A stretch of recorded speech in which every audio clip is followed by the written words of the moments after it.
The same woman I hired, with my own money from our joint account, was sitting across from my husband in a coffee shop, laughing at something he said while I stood outside the window watching like a stranger outside my own marriage.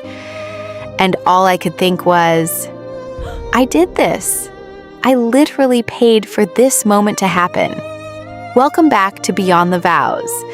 I'm Naomi, and if you are new here, this channel is where I talk about the real, unfiltered side of marriage. Not the Pinterest version, not the matching couple outfit version, but the version where you make a decision at 11 o'clock at night that seems completely reasonable. And then 6 weeks later, you are standing outside a coffee shop in the cold, watching your husband charm a woman you personally selected, screened, and paid. So, yes, stay with me until the very end of this one, because I need you to tell me in the comments, honestly and without holding back, whether what I did was the act of a desperate woman trying to save her marriage, or whether I simply lost my mind entirely. Because I genuinely am still not sure. Let me take you all the way back to where this started. For about a full year, I had been feeling like Elijah and I were stuck. Not broken, not in crisis, just stuck. Like we were running on the same tired loop every single week, and neither of us knew how to break out of it. We'd wake up, do our routines, barely have a real conversation, go to bed, and repeat. On weekends, we'd be in the same house all day and exchange maybe 50 words that weren't about the kids or logistics. Did you pay the electric bill? Yes. What do you want for dinner? Doesn't matter. Can you pick up the kids? Sure. That was our marriage. 50 words of admin. 0 actual connection. Now, I had tried bringing this up with Elijah directly, multiple times. And every time I did, the conversation would either fizzle out into, I know we'll make more time for each other, which never materialized, or it would escalate into an argument about who was more tired, who was doing more, who had the harder job. We could never get to the root of it because we could never get past defending ourselves long enough to actually listen to each other. I had suggested couples therapy twice.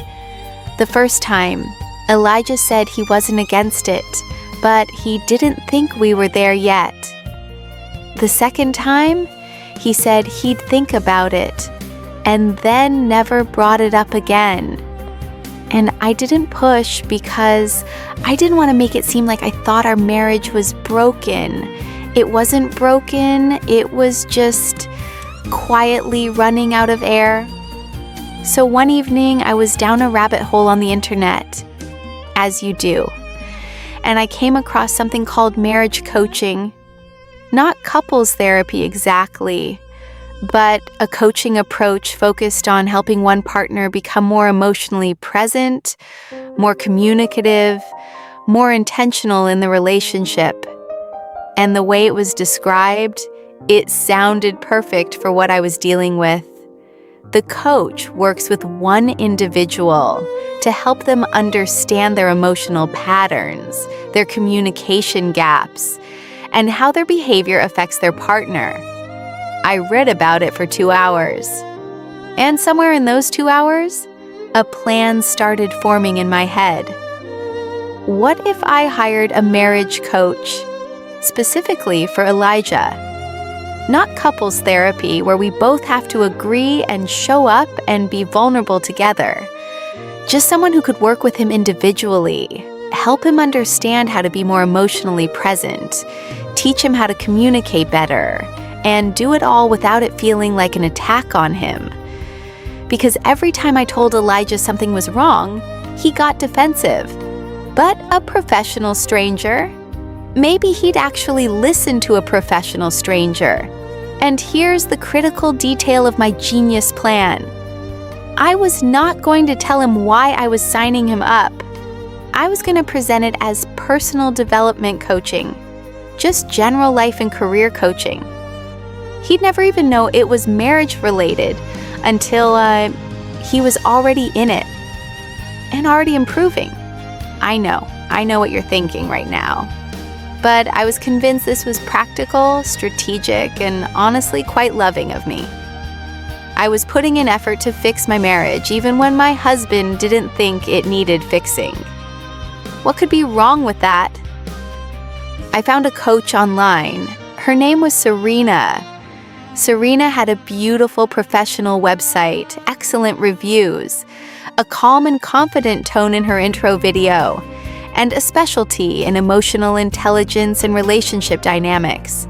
She was warm, professional, and clearly very good at what she did. I emailed her, explained the situation honestly, that my husband didn't know the sessions were marriage-focused, and I'd like her to approach it initially as personal development, then naturally steer toward emotional presence and communication in relationships. She was a little hesitant at first, which I now understand completely, but I explained the context. She agreed to work within a general personal development framework, and we scheduled Elijah's first session for the following week.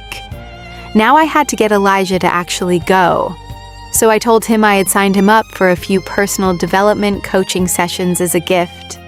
I told him it was about mindset, career clarity, and communication skills, which technically was not entirely a lie. He was a little skeptical at first. He said, "Naomi, I don't really feel like I need coaching." And I said, and I want you to really hear this, I said, "Elijah, it's not about needing it. Successful people invest in themselves. I did it because I believe in you, and I think you'll find it valuable." He looked at me for a few seconds, then shrugged and said, "Okay, if you think it'll be good." And just like that, the plan was in motion. He came back from the first session actually positive about it. He said Serena was sharp, easy to talk to, and that it had been a good session. He seemed a little more relaxed that evening. We had an actual conversation at dinner for the first time in weeks. I was thrilled. I genuinely thought, this is working. I am a genius. I have cracked the code. By week 3, I started noticing something that I did not include in my plan. Elijah was genuinely looking forward to his sessions. He was going in early. He was mentioning things Serena had said with this tone in his voice, engaged, interested, kind of lit up in a way I hadn't seen in a while. One evening, he came home and said, "Serena made me think about something today. She asked me what I think my wife needs most from me that I'm not giving her." And I nearly fell off the couch, because that was exactly the conversation I had been trying to have with him for a year. And he was having it with her. Willingly, enthusiastically even. He was telling me about his conversation with another woman about how to be better for me. If you were in my shoes at that moment, knowing you had set this whole thing up, knowing your husband was opening up to someone else in the exact way you had always wanted him to open up to you, would you feel relieved that it was working? Or would something start to feel very wrong? Because something started to feel very wrong. I started checking in with Serena more frequently than necessary. Just quick emails to see how sessions were going, what was being discussed, how Elijah was engaging. She was professional and kept things appropriately vague, which I respected but also found increasingly frustrating. And then one week, Elijah mentioned that Serena had suggested they meet at a coffee shop for one of their sessions, instead of on video, because she happened to be near our area for another client. A public setting, completely professional, nothing unusual about it. And I said, "Oh, that's fine," in the most convincing voice I have ever used in my life. And then I drove to that coffee shop and sat in my car and watched them through the window. They were just talking. She was nodding and listening. He was speaking. There was nothing inappropriate happening in any way. But watching my husband be that animated, that open, that engaged in conversation with a woman I had chosen and paid for, while I had been trying to get that version of him for a full year, that cracked something open in me. I went home before he did. I sat on the kitchen floor, not even a chair, the floor, and I called my friend Dana and told her everything. And Dana, who had also heard the wife strike story by this point, was quiet for a very long time. And then she said, "Naomi, you hired this woman." And I said, "I know." She said, "With your own money." I said, "I know, Dana." She said, "And now you're jealous of her." I said, "I know." And then neither of us said anything for a while. Here is what I did not want to face. The entire time I was frustrated that Elijah wouldn't open up to me. I never once sat down and made it truly safe for him to do so. Every time we tried to have a real conversation, I came in with 12 months of stored up frustration, and the conversation immediately became about who was more wrong. Serena could sit across from him with zero history, zero emotional charge, zero accumulated hurt, and of course he could open up to that. Of course, that's not magic.